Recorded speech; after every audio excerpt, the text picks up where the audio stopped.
questão importante de saúde pública e também uma questão importante aí poder público, né, de intervenção. E aí nisso, só falando um pouquinho sobre efeitos, né, os efeitos eles começam quase imediatamente após o uso e duram de minutos a 1 hora, então dependendo da via de administração, mas inalada geralmente é de 15 a 30 minutos, por isso que se repete também rapidamente. E crack, como eu falei, é feito muito mais rápido, com um potencial muito maior de adição e duram apenas 5 a 10 minutos. Geralmente, efeitos estimulantes, né? Como é uma substância estimulante, euforia, energia, alerta, né? Diminuição de fome, diminuição da necessidade de sono também, podem ter até um melhora de desempenho físico e intelectual. Algumas pessoas ficam mais retraídas, mais prostradas, depende muito das pessoas. Mas assim, num primeiro momento ali, no primeiro efeito, seria mais essa função mais estimulante da substância, tá? De curto prazo, vai ter uma contração dos vasos sanguíneos, uma pupila dilatada, a temperatura corporal aumenta, a frequência cardíaca aumenta, PA aumenta, por isso também da questão de riscos de eventos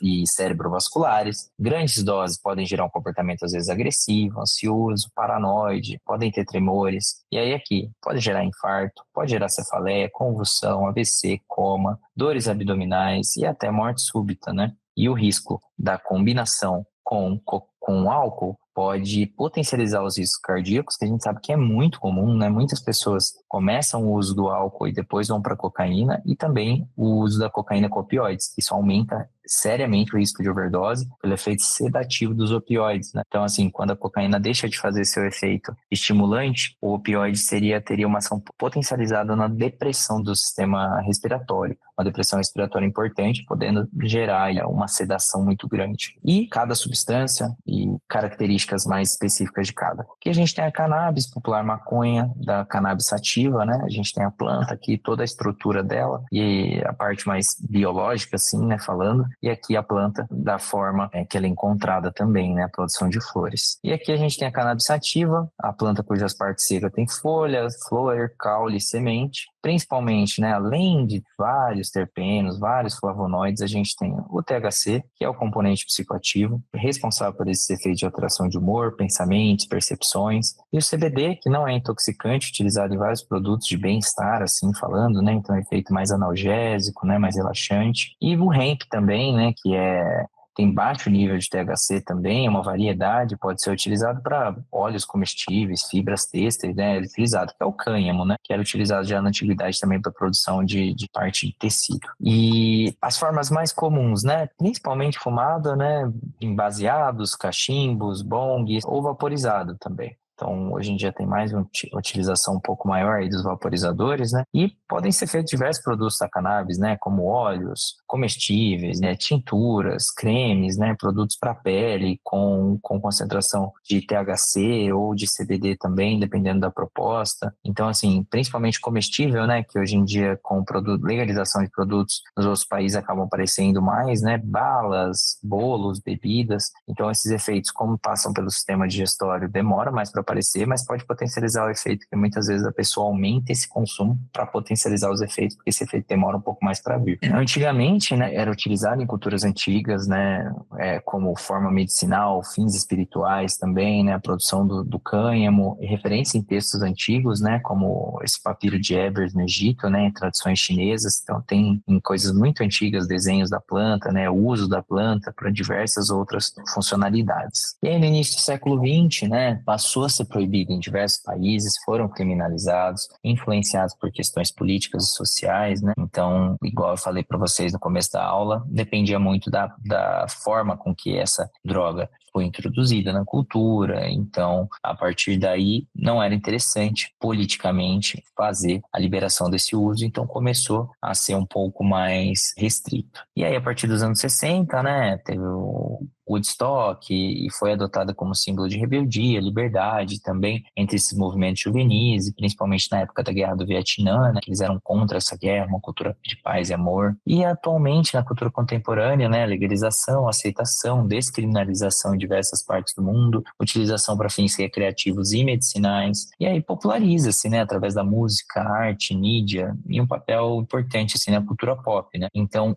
hoje em dia, a cannabis para fins medicinais, aqui eu coloquei uma resolução do CFM, que está autorizada essa prescrição do canabidiol, só o canabidiol como terapêutica médica, indicada para o tratamento de epilepsias na infância que são refratárias. Então, assim, tem a síndrome de Dravet, Lennox-Gastaut, complexo de esclerose tuberosa. Isso é o que está no CFM. Ponto. Não tem nada mais novo do que isso. Mas tem outras condições que a gente sabe que pode ter um controle, né? Distúrbios do sono, no autismo, em dores crônicas e neuropáticas, auxiliam no controle de sintomas de doença de Alzheimer e Parkinson, que é aquela síndrome do sundowning, né? Que é a hora que o sol começa a se cair, no entardecer, o paciente fica mais agitado, piora os seus sintomas. Então, a gente sabe que existem outros fatores que podem ser tratados com a cannabis, né? Seja no extrato, seja o CBD isolado, e o CBD isolado é a forma pura, né, do CBD, não tem outro composto da planta, pode ser utilizado para pessoas que querem os efeitos do CBD, mas não podem ter presença de THC ou outros canabinoides, então, geralmente, pessoas aí com tratamento de saúde mental, né, existe um risco de psicose, a gente não passa o THC. Não tem efeitos psicoativos, né? E a gente tem, nos subtipos mais comuns de canabidiol, seria um extrato, por exemplo, né, que a gente pode falar que é o extrato de cannabis, tem o broad spectrum, que é o amplo espectro, então tem CBD juntamente com outros canabinoides e terpenos, né? Então ele não tem só o CBD, mas não tem o THC.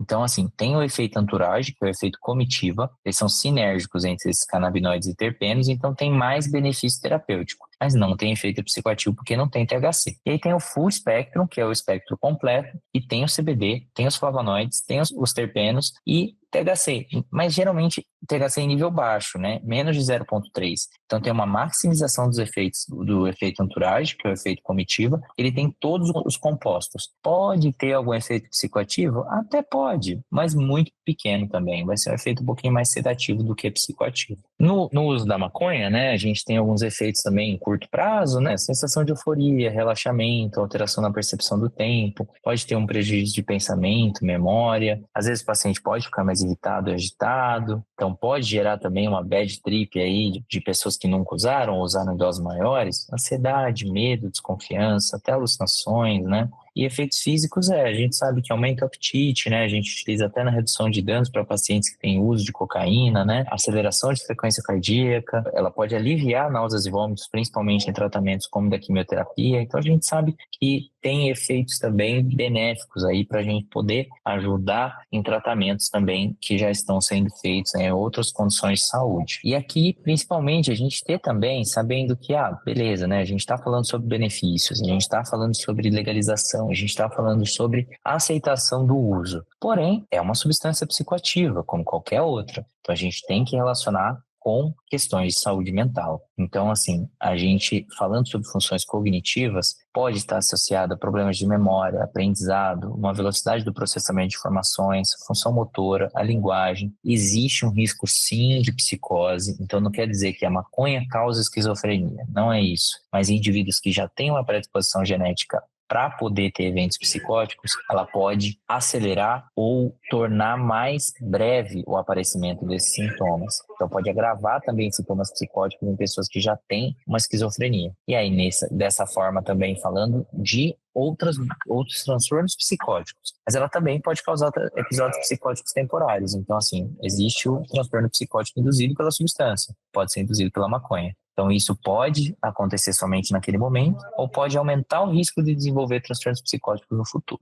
Existe um risco de depressão e suicídio, né? Então, o uso de cannabis está associado a maior risco de depressão, consequentemente, maior pensamento suicida, comportamento suicida, tentativas de suicídio. Então, existe uma correlação entre esses fatores. Além disso, né, está associado muito a cada pessoa. Então, fatores genéticos, o trauma, o estresse. Então, assim, o contexto que essa pessoa também está inserida para o uso da maconha. Então, assim, dependendo de fatores como abuso, bullying, estresse durante crescimento e outras coisas, isso pode gerar resultados negativos e um potencial maior de dependência também. E aí, falando um pouquinho, né, não sei se todo mundo conhece, todo mundo já atendeu alguém, talvez sim, porque na região principalmente na Zona Leste, a gente tem uma concentração muito grande. Acredito que por São Paulo toda, mas na Zona Leste tem muitos pacientes aí que fazem uso atualmente dos canabinoides sintéticos, né? Que é o Space, K9, que é o que a gente mais ouve. Existem alguns outros nomes, né? Spice, K2, mas atualmente o que a gente ouve mais é K9 Space. Então são substâncias produzidas em laboratório, são muito parecidas quimicamente com o THC da cannabis, mas é totalmente sintético, entendeu? Então, assim, por mais que tenha aparência de planta, né, com a aparência de um chazinho, assim, e um cheiro que não lembra da maconha, mas parece uma planta, ele é basicamente algo que é feito numa forma líquida, e nisso eles pegam qualquer tipo de erva seca ou qualquer tipo de planta seca, trituram e colocam em forma de spray. Eles borrifam esse composto nessa planta seca e trituram. Então, basicamente é isso. Então, tem uma maior concentração de THC. Então, esses efeitos vão ser muito mais potentes. Então, é como se você estivesse fazendo um uso de uma substância que você está acostumado a fazer uma latinha de cerveja. Vamos fazer comparativamente com o álcool. Uma lata de cerveja. Só que quando você faz uso dela, você acaba fazendo o uso de uma garrafa de absinto. Então, assim, que é um teor alcoólico muito maior, uma potencialidade muito maior aí de efeitos colaterais graves, né, e condições de saúde que podem ser fatais.